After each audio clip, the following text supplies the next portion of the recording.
All right, I waited for, okay. We'll call to order the Senate Committee on the Environment and Natural Resources.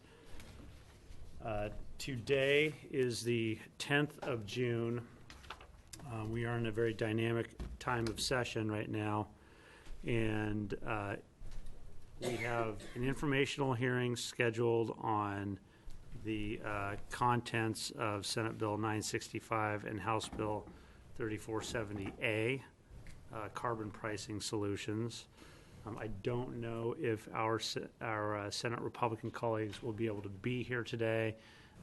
They are in a caucus meeting at the moment, strategizing on an issue that we are taking up when we go back to the floor at 4:30. And we do have to go to the floor at 4:30, so we do need to hold to timelines today. So we are going to have, we've structured this committee hearing to have a series of panels, and we will allow time for questions and answers at the end of each panel. So we'll invite the panelists up, one person speaks, next person speaks, and after everybody on the panel has spoken, then members of the committee are free to ask questions as we see fit, seek clarification, opinions, et cetera, et cetera. So with that, I want to start with Julia Olson and Sean Penrith. You guys could both come forward. Hi. Welcome. Thank you.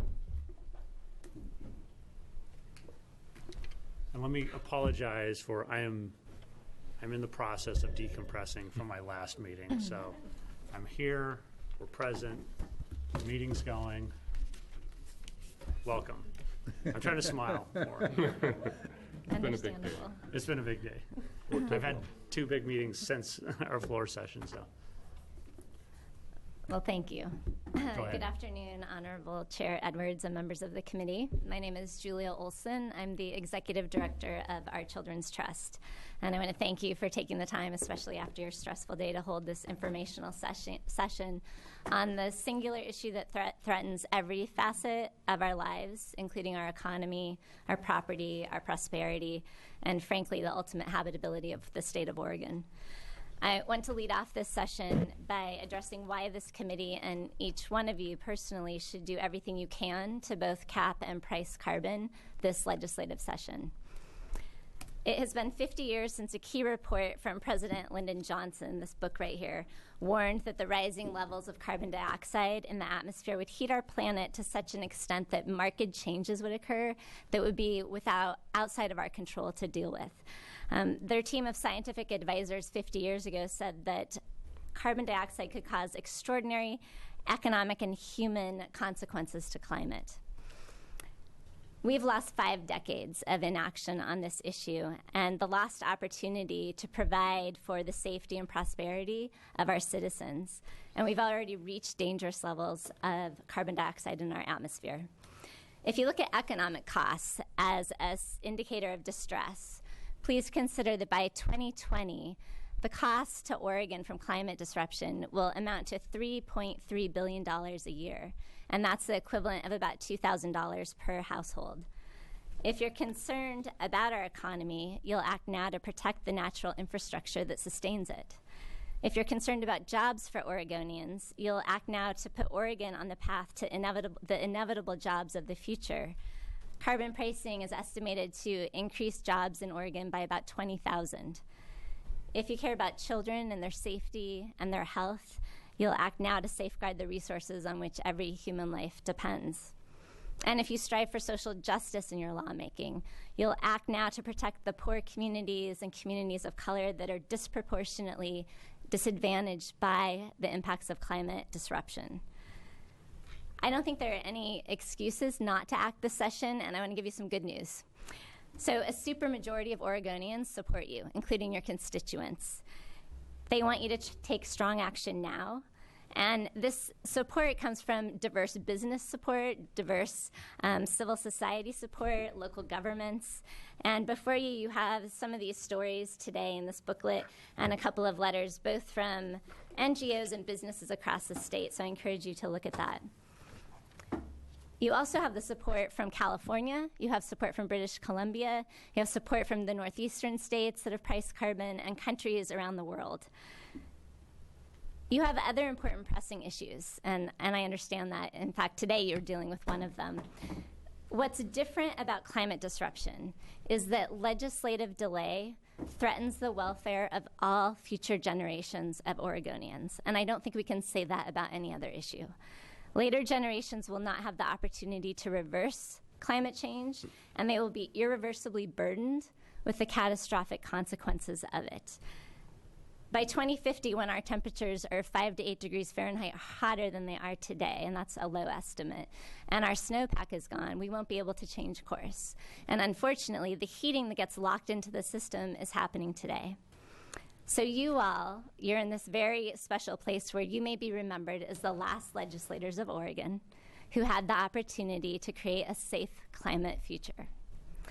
And I speak on behalf of all children and the voiceless generations to come after us when I ask you to avoid falling into the easy, complacent trap of thinking that our greenhouse gas emissions in Oregon are insignificant and don't matter on the global scale, or that what we do here doesn't matter.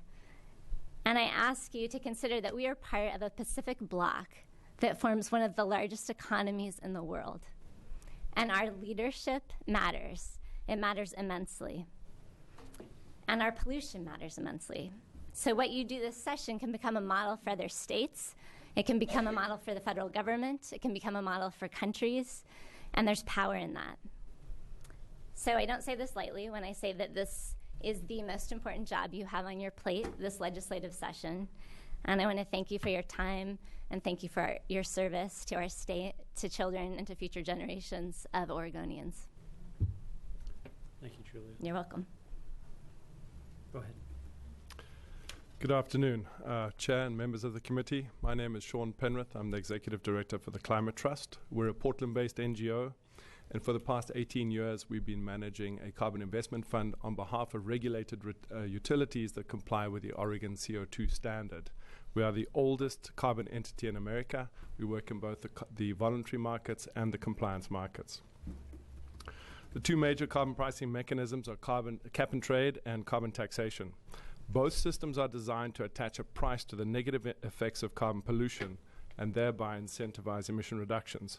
The most basic difference between the two, however, is what is constrained. Either the emissions are constrained or the price. A well-designed cap and trade program provides caps, a known quantity of emissions, and therefore a more predictable metric to assess greenhouse gas reduction outcomes. The experiences of other jurisdictions and our research suggest that a cap and trade system is easier to harmonize across multiple jurisdictions than a carbon tax. Examining other carbon mechanisms from around the world, we have concluded that emission reductions and positive economic impact are not mutually exclusive. In the US, we have the benefit of two major carbon pricing mechanisms currently underway. Both of them are using a cap and trade approach. The first is the Regional Greenhouse Gas Initiative, which is a collaborative between 9 northeastern states to cap and reduce CO2 emissions. I'm going to jump to the larger one, which is the California cap and trade system under Assembly Bill AB 32. California's cap and trade program has been extremely successful from an economic perspective. The state added 491,000 jobs in the program's first 18 months. What's interesting about this is a 3.5% growth rate, which outpaces the 2.5% national average. This is while they're implementing AB 32. The GDP grew during the first 2 years of the program, while capped emissions dropped 4%. California has added more jobs than any other state during the economic recovery. It has also attracted $21 billion in venture capital investment, more than all other states in the country combined.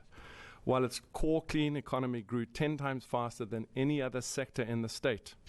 Such venture-funded innovation would not be seen under a carbon tax or a pure dividend plan, in our opinion.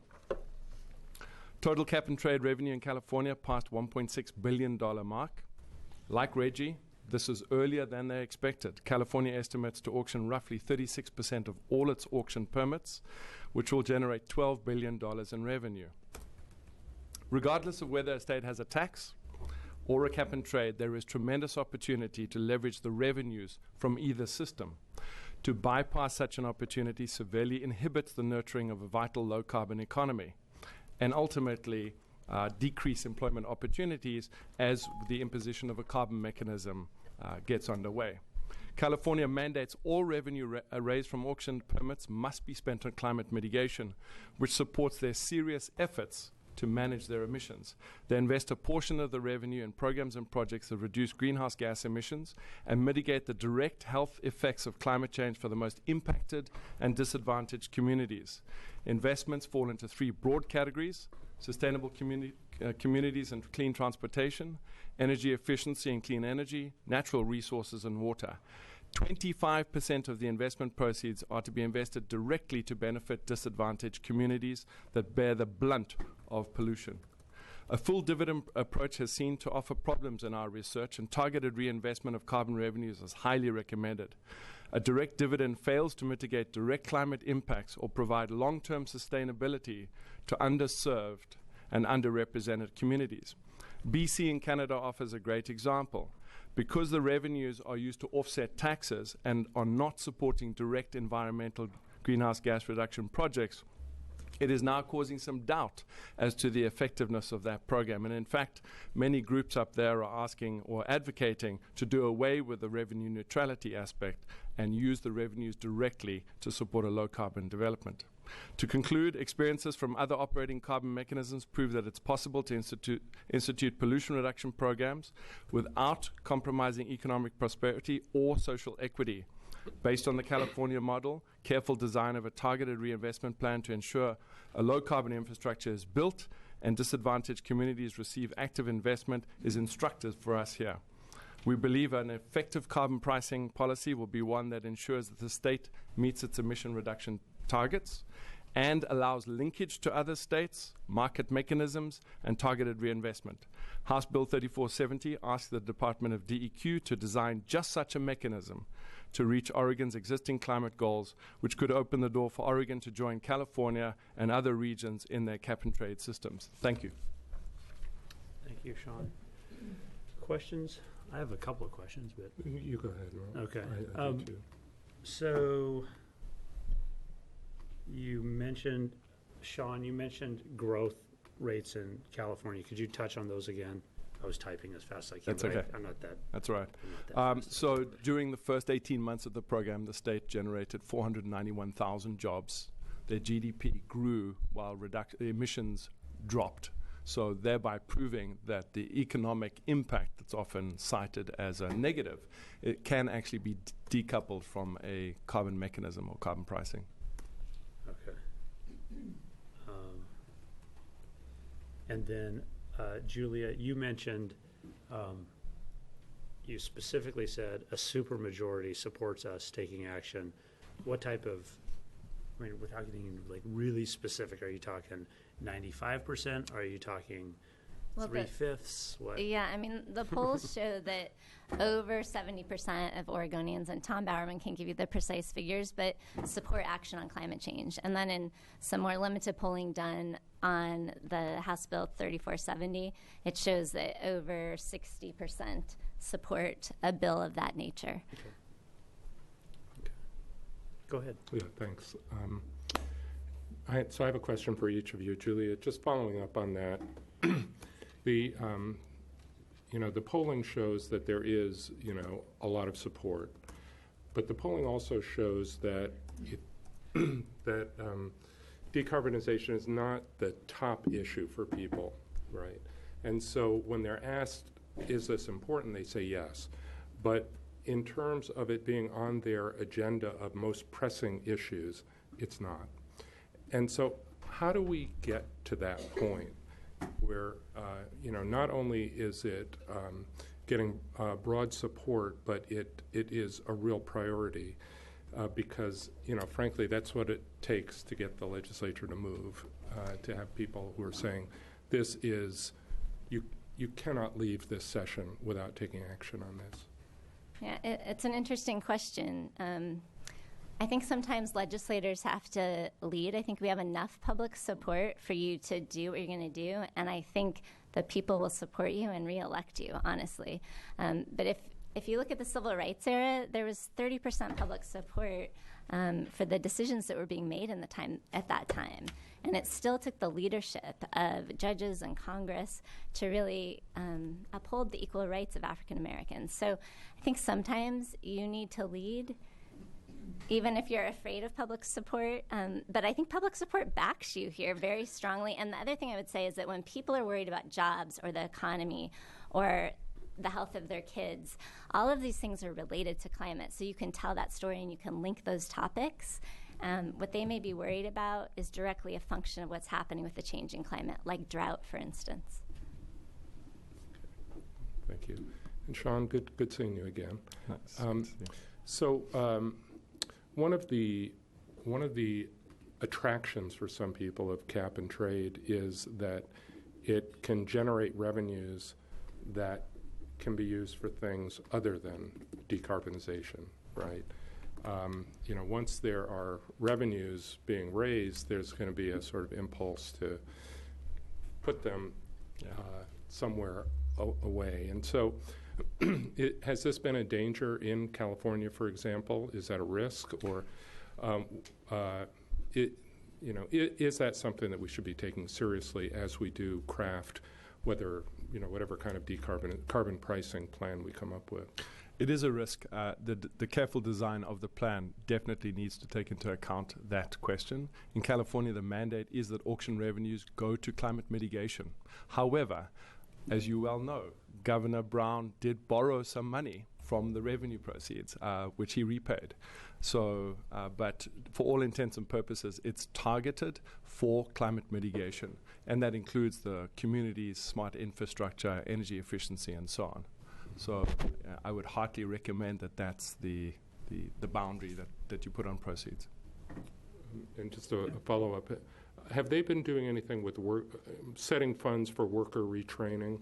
Because that's a real concern, that industries are going to be disrupted and workers are going to be moved from well-paid jobs to low-paid service jobs. Right, and that's a real danger, and that's why the ability to target the investment of the proceeds is super important to build up that skill set. To answer your question, yes, they have. So the clean core economy that grew in California was largely attributed to this, and there's a great number of subsidies that support PV installers and inspectors and verifiers and so on, which are subsidies that come out of auction proceeds. The questions of this panel? Okay. Thank you both. Thank you. Next, we are going to call forward our one opposition panel. These folks have a little bit different perspective, I think, probably. Mike Fries, Edward Finkley, and Ian Tollison.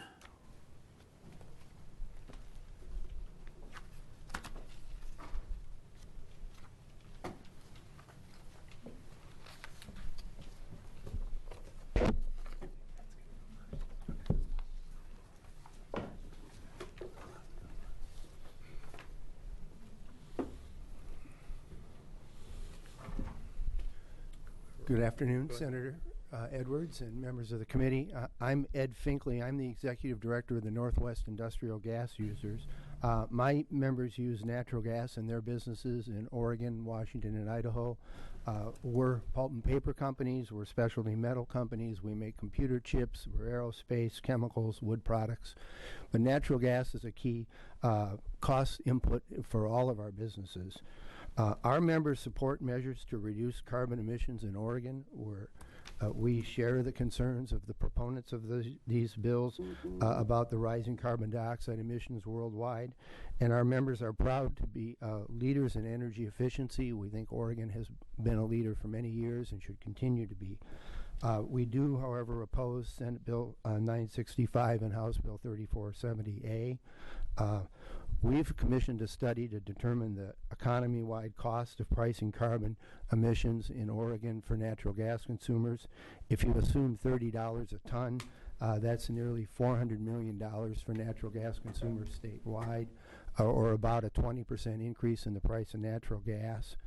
And our concern drills down to two primary areas.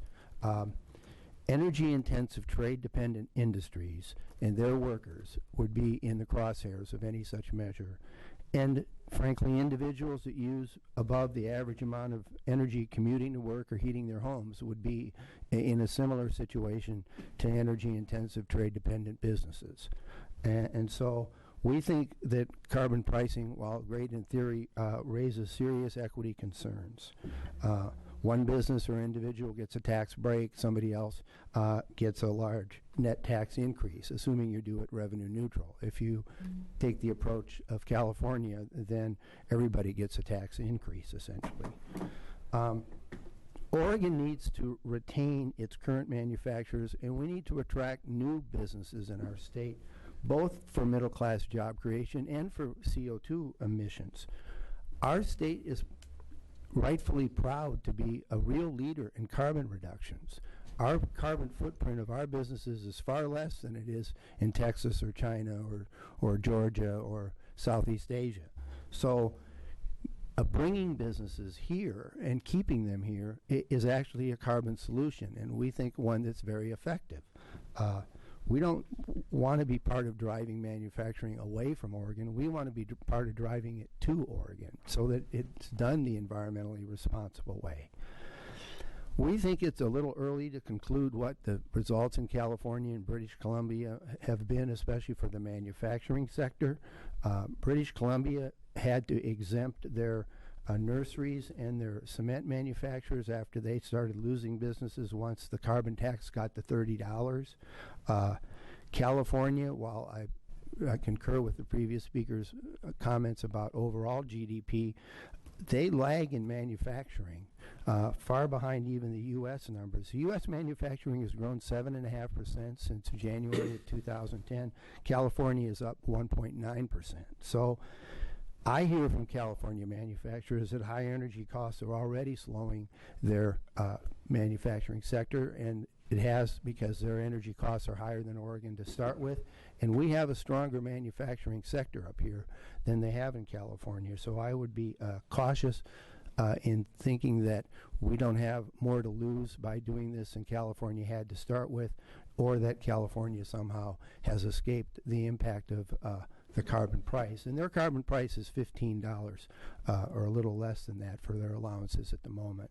BC, the other problem with using BC as an example is they're a 90% hydro economy, so the electric impacts are not going to be comparable.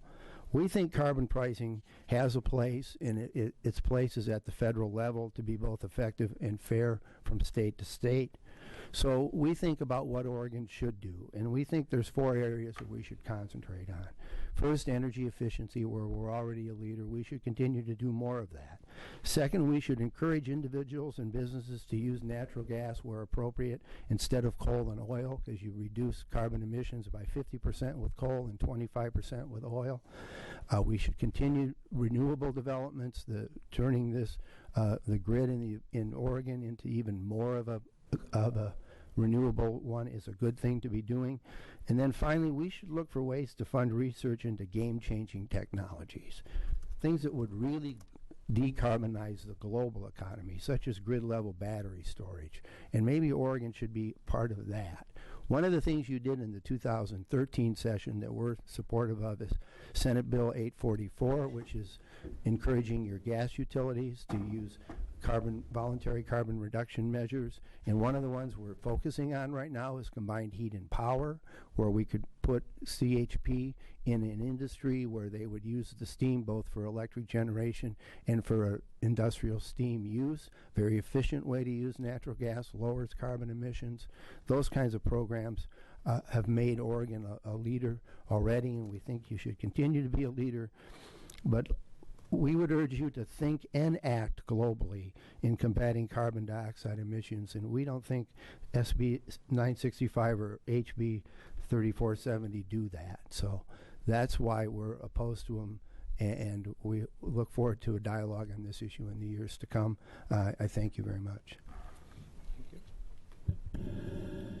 Mr. Chair, members of the committee, my name is Ian Tollison. I'm the Director of Government Affairs for the Northwest Food Processors Association. We represent food processors in Oregon, Washington, and Idaho. from, cheese, dairy, vegetables, fruits, nuts, the gamut of the crops that are found on Oregon's farms, and we turn that into the final product that you find on the grocery stores. Our association is, while we're opposed to both of these bills in principle, I think the idea behind them of reducing our reliance on carbon intensity fuels is a good idea. Where the problem that we have with these concepts is that with a state taking over the price of carbon, that would only drive our food processors to look elsewhere to more attractive places. Food processors are in Oregon and Washington and Idaho for a variety of reasons. First and foremost, our agricultural community provides a really diverse set of crops, and our food processors need to be close to that. That's helpful. But we do not have to be. Our transportation center, our customer base in the U.S. is really on the East Coast. So there is a cost associated with that. We are an export state, so we don't only export our goods to the East Coast, we also go globally. And these are dollars that we bring back into the state. We estimate here in Oregon alone that we bring in about $2 billion of money into the state. And we employ roughly about 27,000 Oregonians in our processing facilities. And these jobs provide a living wage. They're much more than the current minimum wage and much more than other ideas of how that would be increased. We oftentimes in our plants, we have people that have stayed there for many years. It's really a family atmosphere, and they value these jobs here. Food processors, we've been voluntarily taking actions to use energy as efficient as possible. In 2009, NWFPA was the first industry group in the U.S. to set a industry-wide goal to reduce our energy intensity by 25% in 10 years and 50% in 20 years. And I'm just happy to report to you that we are on track to meet that goal. Food processors need reliable and inexpensive energy. Our activities are baking, cooking, freezing, dehydrating. We use large amounts of energy. But we feel some responsibility to try to curb that as much as possible. So part of our energy program, if you will, is teaching other industry members in our association how to be more effectively as possible. So we have a few documents that we put out to our membership to try to get at that goal, and I just want to give you a brief summary of each one of these. Our first is our NWFPA Energy Roadmap. This provides a pathway and guidance for companies to reduce their energy intensity, and we measure this, the amount of energy used per pound of product. Through this goal setting and implementation of a strategic energy management plan, we're able to reduce that. Our sustainability guide is a step-by-step guide to assist processors to create or refine an individualized sustainability program that they can curtail to each individual company. Not every company is the same. We produce many different types of food products, and there are certain ways to cut energy in particular ways without sacrificing food safety. Food safety is our number one goal, and in order to do that, we need to have processes in line to kill bacteria, and that oftentimes requires heating and cooling. So arbitrary greenhouse gas reduction numbers can really have the ability to sacrifice a lot of these processes. And then finally, we have our sustainability micro case study guide. This really is a collection of best practices that have been used in the industry so we can learn from one another. They're short, easy to read snippets that a food processing company can look at, hear from what another company is doing. You got to be careful because sometimes there are competitors, but we realize this is really a shared goal and that we need to help one another get here. And so this in total helps our members reduce their greenhouse gas emissions. And finally, I just want to leave with, I started this conversation talking about why we're here, good agricultural crops. We're close to the Pacific Rim. But we don't have to be. It is actually quite easy for a company to move production in and out of the state. While we represent processors in the 3 states, Oregon, Washington, and Idaho, it is very common that they operate in California or Kentucky or Michigan, Ohio, some of these other hotbeds that are closer to the U.S. customer base. And I can't tell you how many times I've talked to a processor who's concerned with increasing that cost of production, and them saying, well, we can shift that production elsewhere. And I think that's something all of us don't want to see. So I just want to give that word of caution, that we value the goal stated here, but we feel the arbitrary nature in these reduction numbers really put us at a competitive disadvantage. Thank you. Go ahead. Chair Edwards, members of the committee, for the record, Mike Freeze, representing Associated Oregon Industries. We represent roughly 1,500 businesses that employ nearly 200,000 employees. And we appreciate the opportunity to testify on Senate Bill 965 and House Bill 3470. It's become clear, and I think even more clear, that Oregon employers and employees value a clean and efficient economy and work hard to continue that. And that's partly why they choose not only to live in Oregon, but to do business in Oregon. And we also recognize that this is becoming a hot topic for public debate, not only in this committee, but outside of the legislature. And we're happy to be part of that conversation.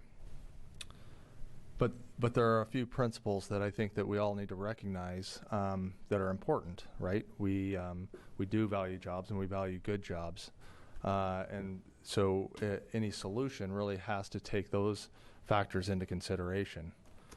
It also has to consider what in fact are we doing? Are we in fact reducing greenhouse gas emissions, and not just in Oregon, but in the United States and worldwide? Because if we're not, if we're just shifting that, then why are Oregonians forced to bear that cost?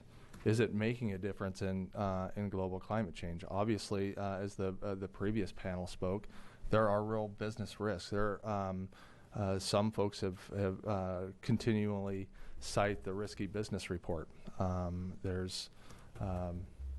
This is not lost on many, as Ian said, on many of the employers that have other places that they can do business. It must be fair and affordable for all Oregonians. So some of the policies in front of you and others that have been presented in the legislature do not seem to meet that objective. They place an unfair burden on a number of people, and it's not just business. It's all consumers, as currently drafted.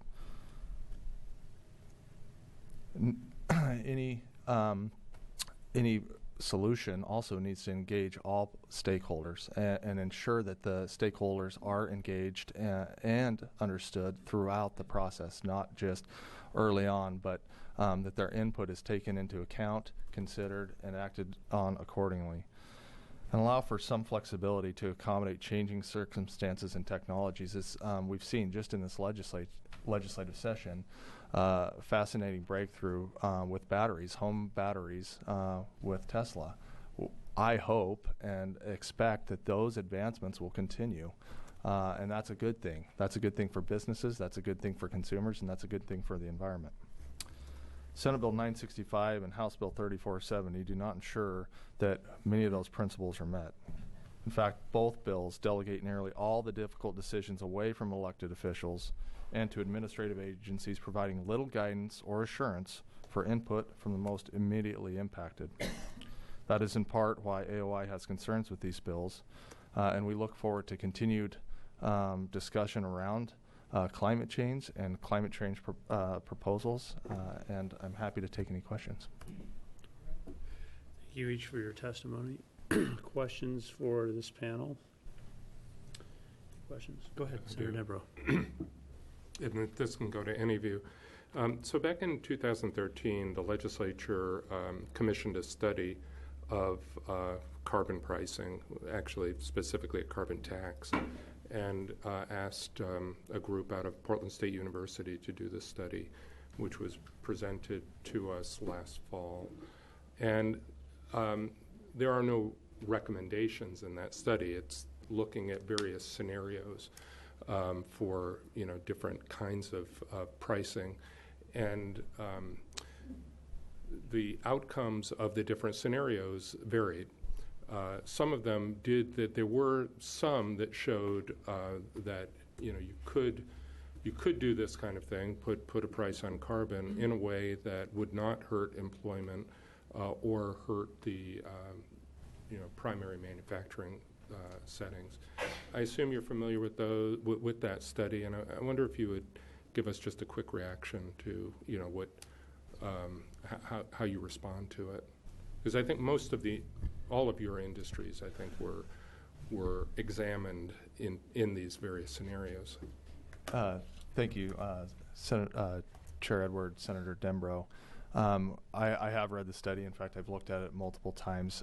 There are a few underlying factors that, just to be frank, I don't completely understand some of the critiques that have been done by some of the energy sector as far as pricing and the impacts to consumers.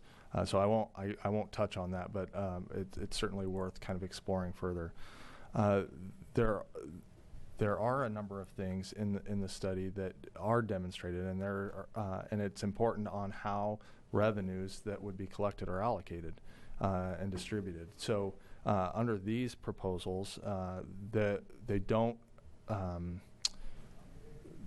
The two bills in front of the committee do not distribute monies as either kind of recommended or show the least impact on those on our industries or businesses. So it depends upon, in part, whether or not it's in fact revenue neutral and how the monies are allocated to determine which sectors are hurt worse than others. Certainly, the manufacturing sector under those scenarios had the highest cost or the highest burden as a result of the taxes.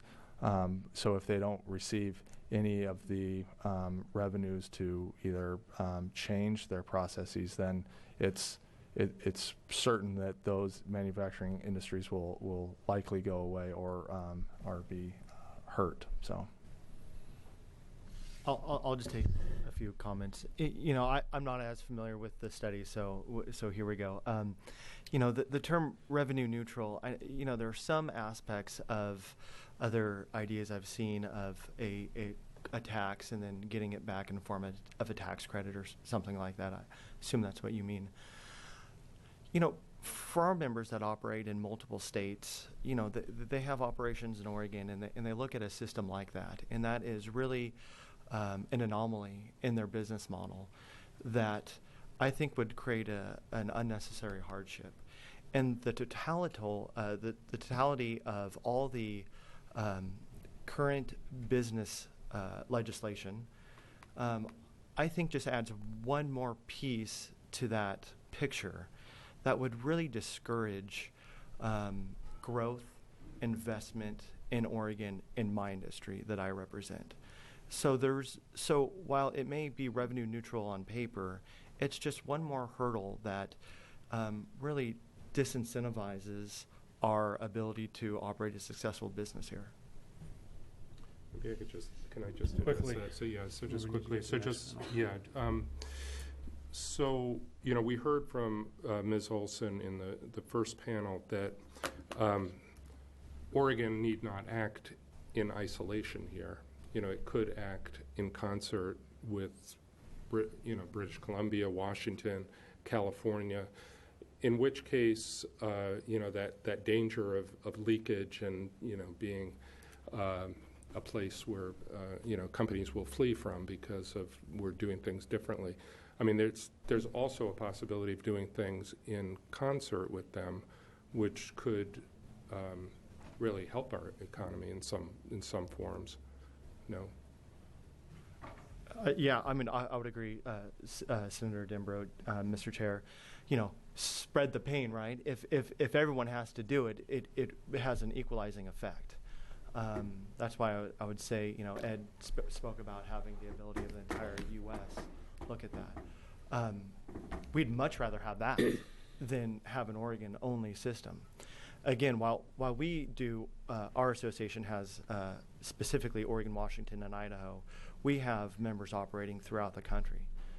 Even here in Salem, which is kind of a hotbed of food processors, we have people that have their operations in Kentucky or whatever, and it's very easy to shift that production. Now, they don't want to. They have ties to Oregon. They want to be here. But in a world in which you shared that pain, I think that would be a lot easier to operate successfully. I guess I just want to follow up. Sharing the pain, that just seems like we're pulling teeth or something. It seems to me if you're wanting to bring business here, you want to have more opportunities to locate. There is going to be demands on energy, needs to actually have those operations. And if you can actually find a means to actually accomplish that without having the impact that carbon-based systems have now, why would that be painful to do? And I guess I just also follow up on that is the reason why people would be that are operating businesses here are just going to pull up and walk out from their source of where their product is coming from. They're going to go to the cost of having carbon-fueled trains, trucks, ship product from here over to Kentucky or someplace else to be processed? Senator Przansky, Mr. Chair, I don't want to leave you with the impression that, as soon as this happens, people get up and walk away. I don't think you could look at any industry or economic model and see that. But I think it goes towards a pathway and a momentum shift that we fear. So I just want to be clear with that.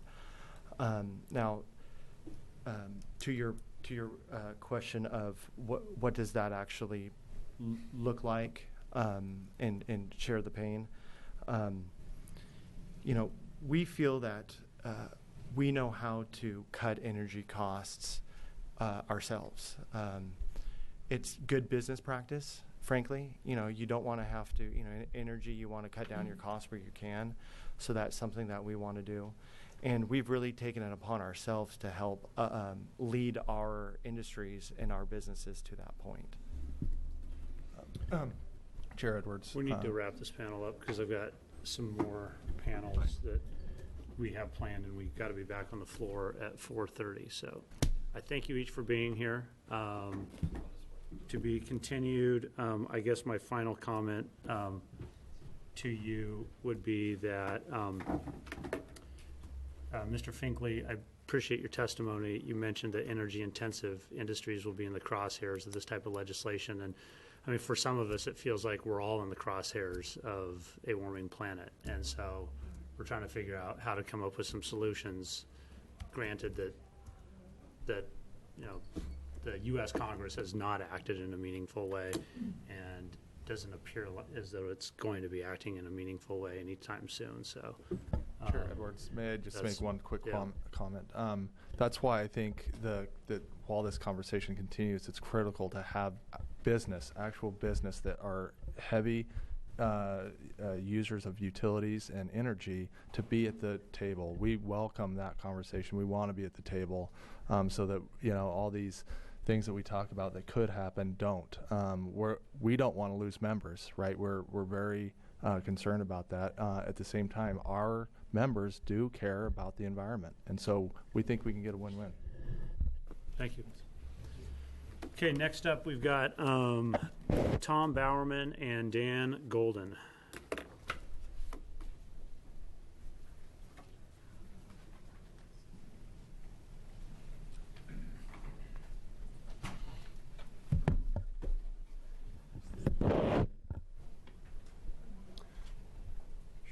Go ahead. Yeah. Thank you very much for inviting me. I really appreciate the opportunity to address this. I certainly don't want to reiterate. Your name for the record. Oh, Tom Bowerman. I'm a businessman myself and a policy researcher, kind of in my spare time. Not to reiterate the challenge and the urgency, I just want to say what the your Department of Energy reports in a draft that is sitting in the Oregon Global Warming Commission waiting for delivery to the legislature while the chair of that commission is on medical leave. Quote, we can expect Oregon's emissions in 2020 to be some 11 million metric tons in excess of the 51 million metric tons goal that the legislature has set for our state in that year, with the gap therein between performance and goals growing every year. So here we are. We know we have a problem, and the legislature, your own body, set goals in 2007 which are not being met. So They're not arbitrary. and they aren't arbitrary at all. They're very specific. Sorry. They're very I specific. wanted to get that into the last panel too, but And they were actually based on the IPCC, which is a fairly robust organization of climate scientists. So you made a good decision back there. And the decision that wasn't made was to enact a policy which required it to be met. And that's what I really want to address. 3470, just to do a very broad, quick brush of what it does, because I've been advised to talk a little bit about what it does. And of course, there's no substitute for reading the bill itself, but this is just the broad overview. It requires the current ORS statute for greenhouse gas emission goals to be met. It requires it. It consolidates Oregon laws and rules and policies about emissions into a comprehensive framework. It assigns responsibility to the EQC and the EPA purposefully. And I will say that from my experience in trotting around the halls of this legislative session, it is very difficult for me to understand how the legislature can administer a policy such as this. And that's why Oregon, with its method of doing business, assigns policy administration to agencies that have the ability to make rules through administrative rulemaking with virtually full-time commissions that meet every month and robust staffs to be able to provide information and do research. So it authorizes a market-based trading and auction program similar to California's law AB 32.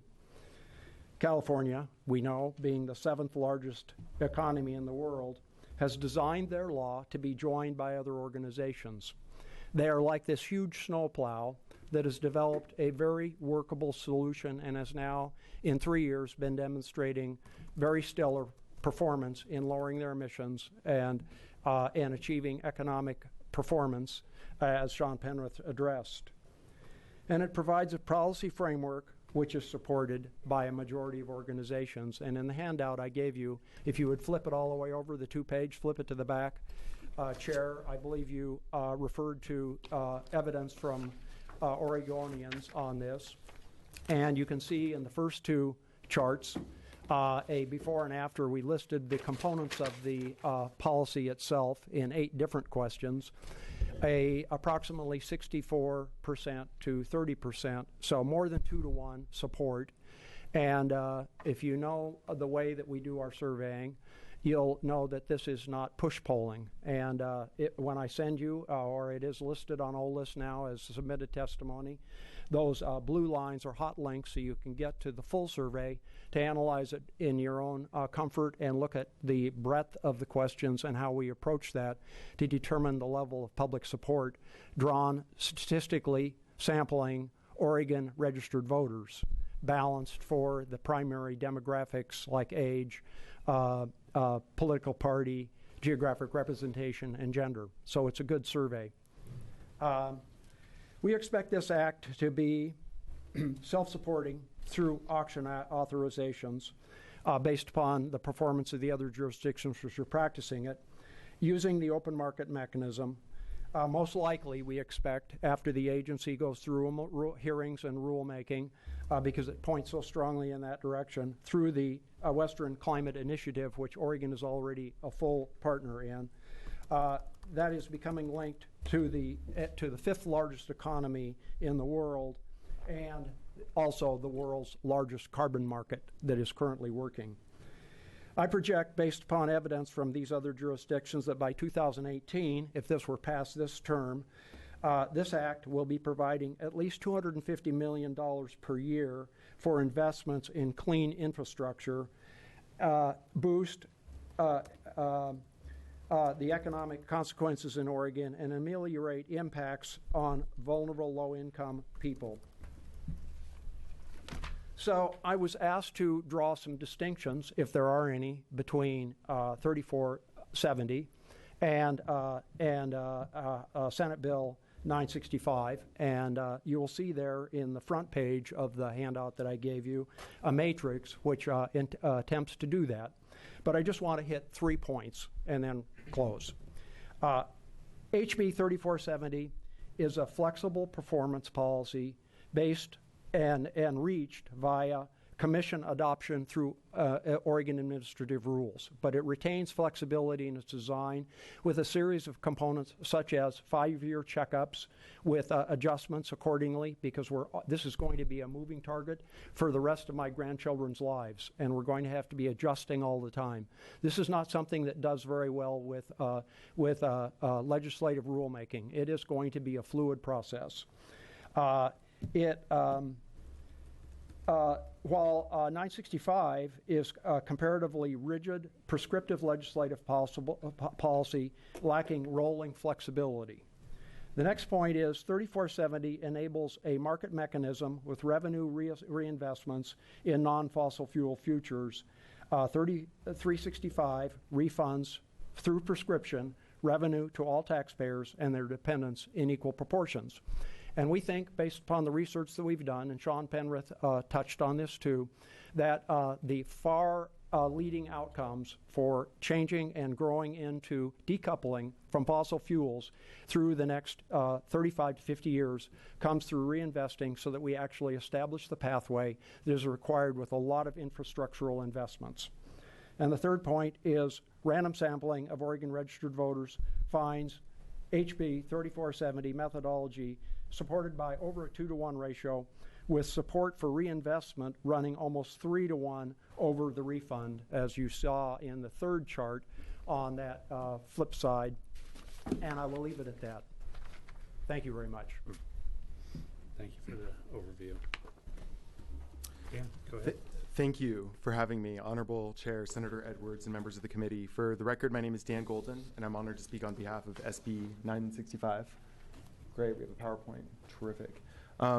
I'm going to review some of my prepared statements quickly because I know that I want to be sensitive to people speaking after me, and the I know you have to be on the floor at 4:30, but please, if I'm speaking too quickly, just jump in and interrupt. I work professionally as an engineer and an economist in the energy efficiency industry, and in my free time, I serve as policy director for Oregon Climate. We are a statewide network comprising more than 1,800 members, unified in our conviction that Oregon can build the model for fair and effective climate policy. SB 965 is the model. So I opened many of my presentations with this chart, and I won't dwell on it for long because I spoke about it already during the House Energy and Environment hearing on April 14th. But it tells a powerful story about our global relationship with fossil fuels, and I want especially to highlight 2 points. First, by any reasonable measure, we're losing. Right, that red line represents fossil fuel consumption, and it's going up at an alarming rate in an unrestrained way. Global consumption of renewable energy is growing at a historic rate, but global consumption of fossil fuels is growing 9 times faster, and you can see the reference to renewable energy is the green line down at the bottom. Now, we've all heard disingenuous pundits on the East Coast argue that heavy snow or a cold winter is somehow proof that climate change must be a hoax. And, I might just as well claim that world hunger is over because I just ate lunch. But when I look at this data, I sometimes worry that we're all guilty of the same fallacy. Our Facebook feed suggests that solar roadways and Tesla's new toy for rich people are poised to replace fossil fuels, but that only makes sense if we selectively report on 1 year and 1 sector and 1 region with 1 fuel type. Our global energy economy is no more localized than the global climate, and we all consume iPhones and flat screens burning American coal in China, and we all share 1 atmosphere. So while renewable technologies are more promising than ever, they're not really a plan to get off of fossil fuels. Simply put, there's no relationship between renewable energy consumption and fossil fuel independence. But the data also tells us what does work, and that's increasing the price of fossil fuels. consumption of fossil fuels only actually dropped 3 times in history: the 1973 oil crisis, the 1979 crisis, energy crisis, and the Great Recession. All of them have the same thing in common: a reduction in the purchasing power of fossil fuels. Both HB 3470 and SB 965 would accomplish this goal because capping emissions will drive up the price on fossil fuels. Any cap and trade policy, including SB 965, must start with the auction of carbon allowances. But what happens with the proceeds? And that's one of the key differences between these two bills. The intuitive thing would be to reinvest in renewable energy, but these data invite me to revisit that intuition. SB 965, as my esteemed colleague here pointed out, would require that all the revenue be evenly distributed to all Oregonians in the form of an annual dividend. And it's not just for one reason. First of all, the scientifically meaningful reductions prescribed in SB 965 and HB 3470 would be very difficult for low-income families who spend a relatively high fraction of their income on energy. The best science suggests that these reductions would bring gasoline prices to $12 per gallon by the end of the century. The 100% dividend guarantees that any person consuming less than the average amount of carbon would get more money back than they would spend each year. This means a progressive policy and not a regressive one. Secondly, since the data are telling us to stick with the carbon price, the dividend gives us our own internal insurance policy, something like the Alaska Permanent Fund. Every year, the state of Alaska collects a lease from the oil companies drilling on the North Slope, and then they distribute the money evenly to all Alaskans. Big Oil regularly tries to take down the Alaska Permanent Fund, but they can't. Alaskans just love getting that dividend check too much. So, as my esteemed colleague pointed out, the polling shows that the dividend isn't as popular as reinvestment. I would evoke the great Henry Ford, who once said, if I'd asked my customers what they wanted, they would have said a faster horse, right? This is a 100-year plan. It's not what we're doing today. So we have to be ready for the titans of fossil fuels to attack our carbon price, and just as they did in Australia and succeeded, and we know exactly how to stop them, even after you've all left office, and that's a 100% dividend. Now, finally, and most importantly, we must think clearly about this revenue before anyone becomes dependent on it. Now, this chart projects the revenue Oregon would raise with a law like SB 965 or HB 3450. Now, for a number of reasons, you really can't avoid raising this revenue because these permits will have value and they will create scarcity as you move down the supply curve and up the demand curve. These data are derived from a model that Remy built, similar to the NERC study that you may all be familiar with. And it shows how revenue would change over time. Now, at first, allowance auctions would raise little or no money. We'd be issuing so many allowances that they wouldn't be very viable. But as they become scarcer, as an SB 965 prescribes an 85% reduction below 1990 levels by 2050, they'll start to gain value until 2030 when the revenue peaks out at $5 billion per year. At that point, the value of permits would continue to rise, but it would be offset by the decreased volume of permits. We must ultimately allow for zero carbon dioxide emissions, so it has to go all the way down to the bottom. And at that point, it doesn't matter how much a permit is worth, because if we auction none of them, we get no revenue. So the reason I bring this up, and the reason I say it's the most important point, and the reason why we strongly believe that the dividend is worth prescribing right now, is that we've seen this movie before. We've become dependent on tobacco revenues in order to sponsor our health care. We've become dependent on timber revenues to sponsor schools. We've become dependent on lottery revenues, which is essentially a tax on low-income Oregonians. And once we're hooked to that, we can't get rid of it. And ultimately, how is that different from really the story of why climate change is happening in the first place? It's not that the fossil fuel companies have so much money. They don't, right? When you compare the amount of money that the fossil fuel industry has compared with the amount of money we all stand to lose for not doing anything with climate change, it's not that much. It's that all the value that we stand to lose is much more dispersed, and theirs is more concentrated. And this is, you can look at this story. You show me a problem in democracy, and I'll show you a place where concentrated stakeholdership is being leveraged to perpetuate the status quo. Now, when we raise this price, and it raises energy prices on consumers, if we don't redistribute that as a dividend, we'll be concentrating that oil money further, not less. And when we distribute it as a dividend, we disperse it. We create universal stakeholdership so that lots and lots of people have this revenue. So you can see at the peak, yeah, that dividend is going to get smaller too. And yes, Oregonians are going to dislike it. And yes, it's going to be hard to get over that peak when that dividend starts to get smaller. But at least at that point, we won't have our entire state or some industry dependent on it. At least at that point, the concentration of stakeholdership won't be concentrated anymore. It'll be dispersed, and it'll be harder to be able to get rid of it. Now, you can see there are a number of examples of fossil fuel taxes on fossil fuels, of carbon taxes in other states and countries. And you can see that, looking at where they fit within the framework of this REMI data, none of them have even Sweden and Switzerland, which is up to $135 per ton, none of them are even close to this peak. And I think the reasonable expectation is that as they raise more revenue and as they get more revenue from fossil fuels and that stakeholdership in their government becomes more concentrated on them, they're never going to be able to get past that top of the curve. They can't get to zero. We regard, and this is the reason why all the biggest names nationally support this proposition. Why the James Hansons, the Bill McKibbins, the Robert Reich, and Hank Paulson and George Shultz. All these names, they say it's got to be a dividend because it's the only way to protect low-income families, protect the policy for a while, and then keep it hard, actually make it feasible that you could get down to zero without building new dependencies on it. And more to the point, aren't we really here to build a model? I mean, the opposition panel clearly pointed out Oregon doesn't have that big of a contribution to global climate change. If we have a contribution, it's the same thing that, California gave in terms of, the Clean Air Act and what Massachusetts gave in terms of the Affordable Care Act. All of our major legislation follows the state. We need a state to be able to prove this model. But what will we be proving if all we've done is taken the money away from the fossil fuel companies and instead become dependent on it inside our state? What really will it show when we say that's blood money, it's poisonous, you can't spend it, and instead, we'd like to spend it now? We think that really proving the model of effective climate legislation means committing to that bipartisanship. From the very time that you even start talking about it in an informational hearing, we're making the commitment. This is not designed to raise revenue. This is not designed to support bigger government. This is designed to control fossil fuels, to disperse the stakeholdership, and really create a predictable transition for the next era of energy consumption. Thank you very much. Thank you. Senator Brzezinski. Dan, sitting and listening, I'm almost thinking you're making an argument that, to me, is going to take us down the same road we've gone with the kicker. It's kind of like, unfortunately, we've had the Republicans in their time in 1999 actually put into the Constitution. Now we can't ever have that conversation. So now we know this money that's there that could be reinvested in multiple ways, and on the general fund perspective is no longer there unless we hit some soft spot. And it seems to me, why wouldn't we, if we're really wanting to make these type of changes in our energy consumption and impact the environment that we have and pass on for future generations, what's wrong with having that money that would be coming out from the proposal of 3470 and having it reinvested to continue this growth and cycle?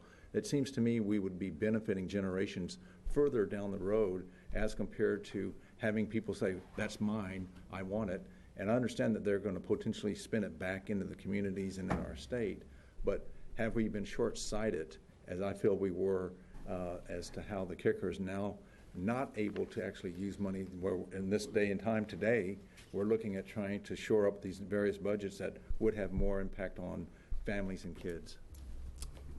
Honorable Chair, Senator Brzezinski, thank you for the question. And I totally, absolutely share your initial impression about the kicker. And I think, I think it's worth noting that it really is philosophically an entirely different idea. The kicker, it's killing us because we have noise in the way that our revenue performs. And when times are good, we can't do anything about it. When times are bad, we're kind of SOL. I think that this is something really different, right? This is, we're building a model here. The idea is to build a model. It's not about our 0.5% of contribution of greenhouse gas emissions, right? It's about our ability to actually prove climate change is not an elaborate hoax to grow the government or to finance some kind of a new program, And I mean, I think that if we wanted to go a reinvestment route, and if that were a model that were going to work, it already would be working in California. It hasn't really changed the debate. You still hear the same talking points nationally. It's that everyone suspects this is going to be, a way to, to grow our government. And what I would suggest is start with a price signal. See what happens inside investment markets, because they're going to change. I mean, if once you have this level of predictability that only you can get from something like the Alaska Permanent Fund, investors will change their behavior. And once that happens, if we need to look at maybe there should be some way that we can finance this with government action, that would be great. But we shouldn't do it with a regressive tax. And that's what a carbon tax would be without a dividend. The dividend is the only way to make it progressive instead of regressive. Is that? One follow-up. Yeah, follow-up. I guess growing government, to me, I don't see this as a process to grow government. What I see is a means to actually set a model get a reduction in the carbon impact that we're having, and then taking the money that comes from that and continuing down the road of taking the change on the environment as to what we consider are going to be and already showing to be detrimental in climate change, et cetera. So I don't buy that the analysis that somehow this is growing government as much as taking care and having a direct impact on the environment as to the negatives that are now impacting us to the level that they are. Thank you. All right. Question? Yes, Yeah. thanks. In terms of the plan for how the dividends would be distributed, they would go out to Oregon households in a progressive manner, or sort of just in a equal shares, or more going to people who are negatively affected by the cost of energy. How is that being projected? Honorable Chair and Senator Demborough, thank you for the question, and it's a very good question. Right now it's prescribed just even dividend goes back to everybody. The idea there, though, is that while low-income families spend a higher fraction of their income on energy, in an absolute sense, they spend less. So the best research, the best forecasts show that 2/3 of low-income Americans, the 2/3 of Oregonians in the lowest end of the income spectrum, would actually get more money back in revenue than they would spend in their dividend. Now, we could try to skew that to be even more progressive. To me, I feel like this is already arguably will be one of the more progressive income distribution schemes, in recent history. But I would say that there's a big benefit to making it simple, to not turning this into an agency that has to allocate who gets the money, to not turning it into another covered Oregon. SB 965 has a mechanism that already exists. It uses essentially the Department of Revenue to distribute checks in a simple, non-mathematical way to anybody that filed a tax return in Oregon and that has a dependent. So we believe that the simplicity and transparency of that outweighs the potential benefits that we could get from an increase subtly in how progressive it already is. But that, hey, let's make an amendment, Yeah. Well, just to follow up, I think we do. Obviously, as you say, low-income people are paying more in energy costs than others, and some of that is due to the fact that they're living in homes that are not as weatherproof. They're driving cars that are not as fuel efficient. They don't have the resources currently to invest in those upgrades that will save them money. And it really does seem to me that whatever program we land on needs to take that into account and make sure that they're being helped so that they have the assistance in a way that it doesn't become an ongoing negative burden on them with respect to others. Well, Senator Demborough, I believe that being poor in America means knowing exactly what everything costs, and nobody knows how to make a budget like somebody who's struggling month to month like that. If you're losing $400 a month in heating because you're under insulated, I think empirically, and I can tell you this because I work in energy efficiency, if these folks get that lump sum, and the best science estimates it would rise somewhere by 2020 to about $500 to $1,500 a year. If they get that sum, the reasonable expectation is they're going to spend it to make those savings, and they'll be in a better position to do it. And I believe in the capacity of low-income Americans to be able to make those choices wisely. Tom? To the issue of growing government, on request of Representative Barnhart, the DEQ analyzed 3470 and estimated that it's going to be 3.5 FTEs for the administration of that policy. For the issue of low-income people, if the rulemaking process adopted it the similar way that California did, they direct 25% of the revenues from the auction allocations to low-income people to ameliorate the predictable consequences of these changes on them, because they have the least amount of flexibility to adjust appropriately to the changes. And I could go into more detail on that. We've looked at that. But that is a justice approach. And 3470 in the amendments, which are on the hot links to the document that I gave you, also includes the Oregon Environmental Justice Commission being directly involved in the rulemaking to ensure that low-income people are appropriately addressed addressed in the rulemaking structure. I'd also say that to the comment from the industry reps about, and this is a really key and important part, about firms exiting the state because of the pressures of costs. The way California did that in the allocations of the permits is that when they're subjected to exiting, when they're not captive, they basically get a free pass. But their caps are still coming down, but they don't have to pay into the program for the pricing mechanism, and that seems to be working well. The escaping, the leakage is not occurring there, and it's all part of a fairly well-established and very elegantly designed policy, and it's what we really attempted to do in addressing it without defining it all, because we think that we need to go through the process of designing that with a specific Oregon face, with an Oregon personality about it, but not having it go through all of the nuances in the legislative process we think are better assigned to an agency, whether it be the DEQ or otherwise. But I just wanted to address those things that I had heard so that at least we aren't operating in fear that the naysayers will have that it can never work here. Thank you both. This is very thought-provoking ideas. What I encourage with whatever we develop, whatever comes out of this, I hope that folks that are in this room and listening on the internet and that care about this issue greatly will learn how to come behind whatever we end up developing, because I can tell you that the distance between you guys is not nearly as far as the distance between you and the opponents. And I couldn't get the votes to close a loophole in the emissions performance standard this year, which should have been an easy lift. So I'm just saying, we need to have these intellectual discussions, and we need to, but at the end of the day, we need to come out with the policy that we think is the best combination of good policy, and that we can get it through this legislative process. So I appreciate truly both of your input on this. Thank you very much. Thank you, Senator Edwards. Thank you. Next up, and we've got 7.5 minutes apiece, and then we need to go to the floor, the Senate floor. We've got Dr. Philip Harding and Kristin Eberhard.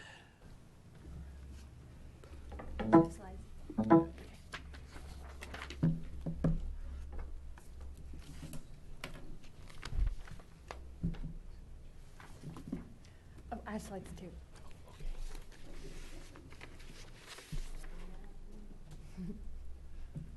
Honorable Chair Edwards and committee members, forgive me for any nervousness. This is my first time ever appearing in a room, let alone as a speaker. I committed yesterday, and it's a great honor and privilege to be here. My name is Philip Harding. I serve as the Linus Pauling Chair at Oregon State University. And I'm here to leave you with a very positive signal about my ideas of the economic repercussions of a carbon cap and some of the different revenue models that have been discussed today.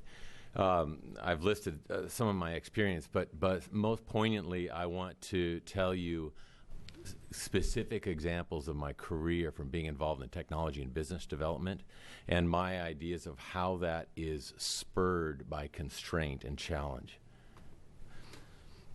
Let's start with something somewhat similar to the previous speaker. This is British Petroleum data for the last 20 years. And what I want you to take away from this isn't the growth. I think this is old news.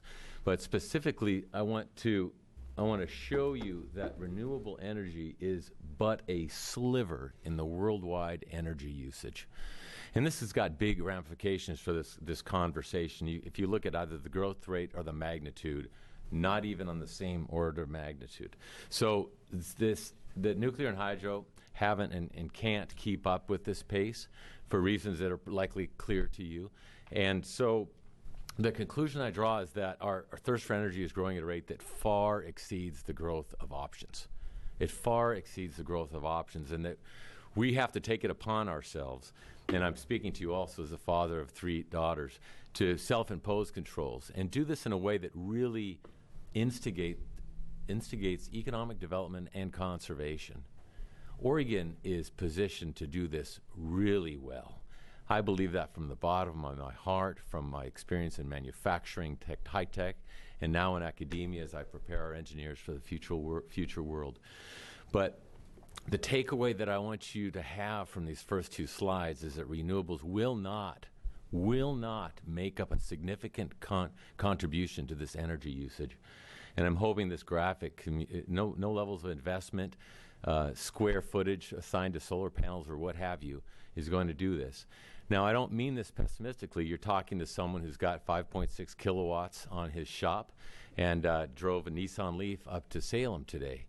And I believe in conservation and being innovative, but I don't want anyone in this room to have the illusion that we can spend our way into making that sliver of renewable energies anything near to what we use. So I want to talk about some exciting opportunities for innovation and talk about what I call case studies that I put together.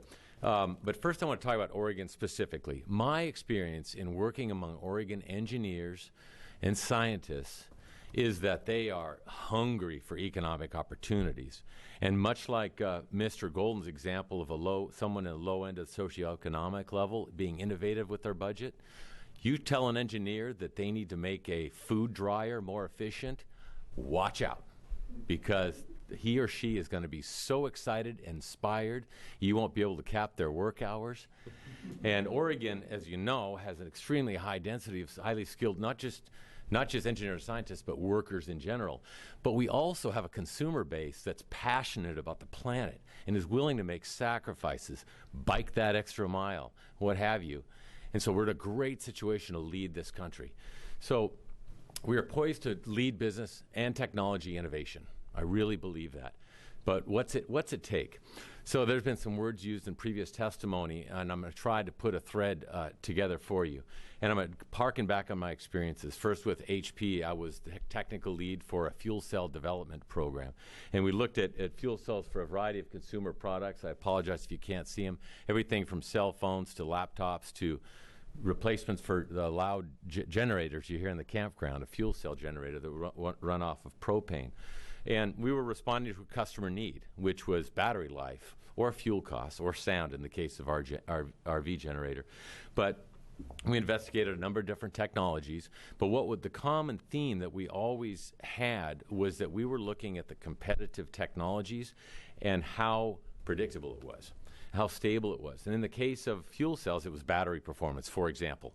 So we knew how well batteries performed, where the technology was going, and we could project that out, and appropriately, we made the right decision to cancel the fuel cell program.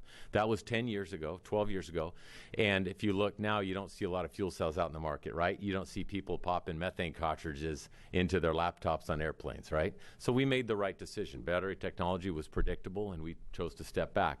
I want to talk about the business now of a close friend of mine who started a company successfully to investigate cellulosic ethanol. And he was working with local agricultural lands to extract ethanol for fuel replacement, again, responding to a customer need of high dollars per gallon, dollars per mile, and to develop this ethanol manufacturing process for Willamette industry and in Oregon in general, agricultural product, and for example, grasses. And in the end, it was the unstable, undependable cost of the petroleum competition that drove them out of business. They went through cycles and eventually closed their doors. And I've included a picture of some of my friends that are included in those people, all due to the instability of petroleum costs. So an example that I'm not directly involved in is Distributed Safe Nuclear, a company you've probably heard a lot about, NuScale. And what they're doing is developing a distributed and safe nuclear power scheme. It's gotten a lot of press and a lot of money. But similarly, they're responding to a signal, right, which is we need safer nuclear, and we've got high fossil fuel costs, and they're responding to that. They're developing processes that are safe and make nuclear power more distributable. But similarly, as you look at the variation in fossil fuel costs, that company, which includes a lot of my colleagues and peers, has gone through cycles of layoffs. These are fabulous engineers and scientists getting laid off, world-class engineers that are out on the street and then invited back 6 months later. And this comes at a tremendous loss in technology development efficiency. So My takeaway here is that innovators and engineers and scientists, investors need long-term stability. And this we need on a multi-decade level, not 2 or 6 years or whatever the political cycle is. We need to know if we're going to invest our mortgage in something, if we're going to invest our money and our people, they need to know that this is something that's exciting moving forward. There's been this concludes my presentation, a lot of comments. Senator Przansky's comment about sharing the pain being a very negative term. I am so inspired by these problems and opportunities that are going to be created by this scenario. I also want to comment, after hearing the last speakers, this dividend model, politically, I think it really, really lowers the bar and makes it much more palatable because it seems so nonpartisan to me. And again, in the spirit of these last few slides, it seems like it creates so many business opportunities. Mr. Golden talked about the opportunity to provide energy-efficient methodologies for low-income households as an example. I mean, maybe someone wants to start a few companies up doing that. Very, very exciting. So with that, I'll conclude my comments, and I'm grateful for your time. Thank you. Thank you for your testimony. Go ahead. Good afternoon. Hi, I'm Kristin Eberhard with Sightline Institute. Sightline is a Pacific Northwest think tank focused on energy, economic, and environmental policy. So I'm going to talk a little bit about what it would mean for Oregon to put a price on climate pollution. So a question that you might be wondering is Oregon going out on a limb by even thinking about this? And the answer is no. By next year, 1/4 of all the greenhouse gas pollution in the world will have a price tag attached. So Oregon could join this movement, and there's a lot to learn from the programs that are already in place. So I'm going to draw particularly from the 3 North American programs. British Columbia's carbon tax, 9 Northeast states, California and Quebec, have already been putting a price on pollution for years. So another question that's come up is, will this hurt the economy to put a price on pollution? And again, experience says no. British Columbia has been pricing pollution for years, and their economy has been keeping pace with the rest of Canada, where pollution is still free. California has been cutting pollution while actually growing its GDP. And the 9 Northeast states have actually slightly outpaced the rest of the United States while they have been cutting pollution. And Portland State University's model showed that Oregon confirmed that this could be the same case in Oregon, that with a price on pollution, we could actually grow jobs. So another question is, shouldn't we just wait? There's the federal Clean Power Rule coming down. Maybe there's some national or international action down the line. And the answer to that is Oregons don't want to wait. As Julia said, there's a supermajority support for Oregon to stop pollution and transition to clean energy. But even beyond that, other states and provinces aren't waiting. And by taking action on pollution and clean energy, they're actually reaping benefits. So we've seen in California, it enacted its law in 2006, and it has attracted billions of dollars in private capital into clean tech ventures in the state. It's been growing its clean energy economy as a result of limiting pollution. And this is not surprising because every dollar that we spend on clean energy solutions actually generates 2 to 3 times as many jobs as putting the same amount of money into fossil fuels. So if you think of that the other way, every year that Oregon does not price pollution and keeps buying out-of-state fossil fuels is another year that we lose the opportunity to create more local jobs in state. And indeed, last year, 1 out of 78 jobs in the United States was a solar job. So Oregon could be one of these places in the world that is opening its doors to clean energy and welcoming in the money and the jobs that comes with that, or we could choose to keep that door shut and continue to give fossil fuels a free ride.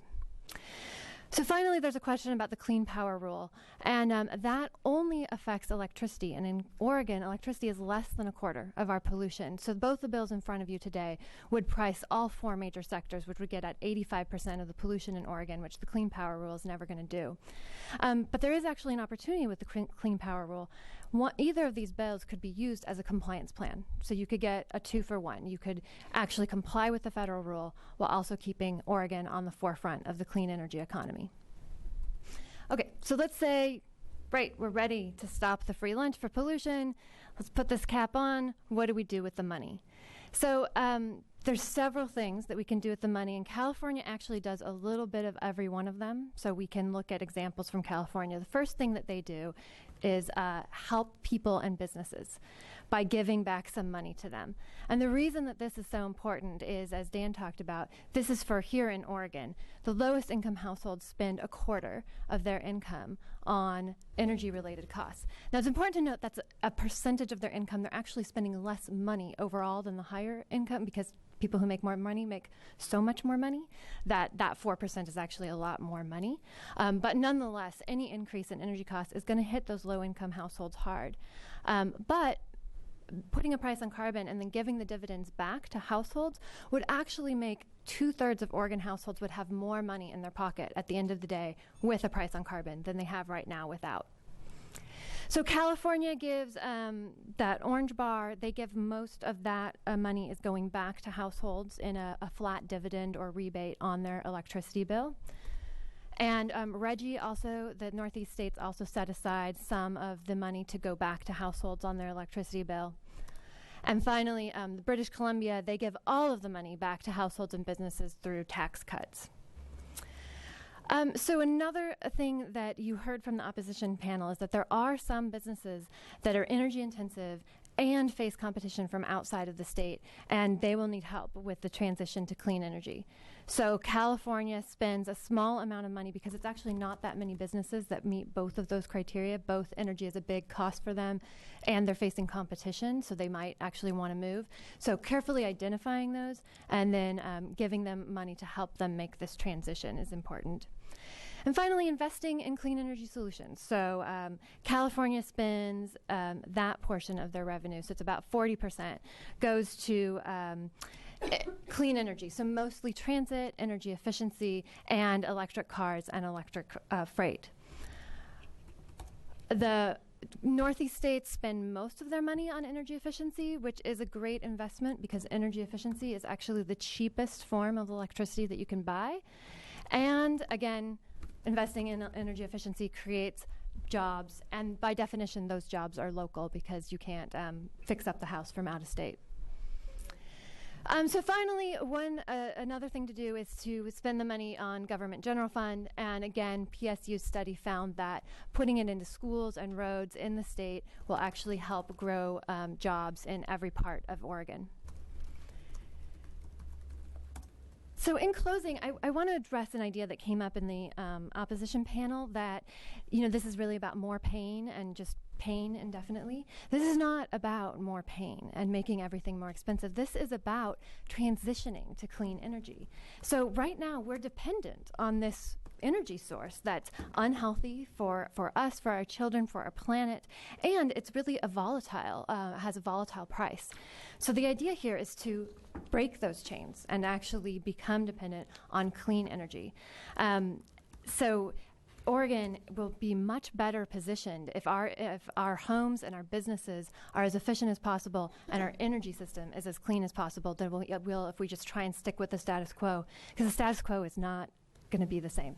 It is changing, and we cannot help that. What we can do is manage the change instead of letting it manage us.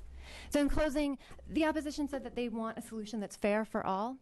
Well, the constituents in this room and constituents who are at home, and including children who can't yet vote, they want a fair solution, and that means taking action now. Thank you. Thank you. Questions of the panelists? Yeah, but it would take too long. You can get in one question before we leave. Yeah. One question. Well, just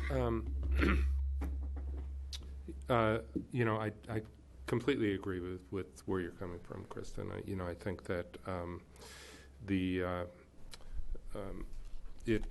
we need to take action now. One of the real challenges that we face here in Oregon that California does not is the restrictions that we have in our gas tax. And how do you see us getting beyond that? Do you see us having to somehow change the Constitution? I had a bill this session, but anyway, to allow us to do that. Can we really make progress, given that how much of our use of carbon is tied to our transportation? Yeah. So one possible route is changing the Constitution to free up that money. Another possible route is it is possible that a dividend could fit into the category of credits and rebates in the Constitution, and so you could use the money for a dividend. Another possibility is that the highway fund, even though it's for highways, but there is some flexibility within that. Some of that money goes to cities and counties, and they use that for local roads. And there's actually a lot of great and important things that cities could be doing to make their roads safer, to make them safer for low carbon forms of transportation like transit, biking, and walking. And so that money would not be wasted. It wouldn't be counterproductive in the way that building more highways will be very wasteful and counterproductive. Thank you both for being here. Sorry we have to wrap it up, but we are due on the Senate floor 4 minutes ago. So thank you. Thank you for everybody that helped put the panels together.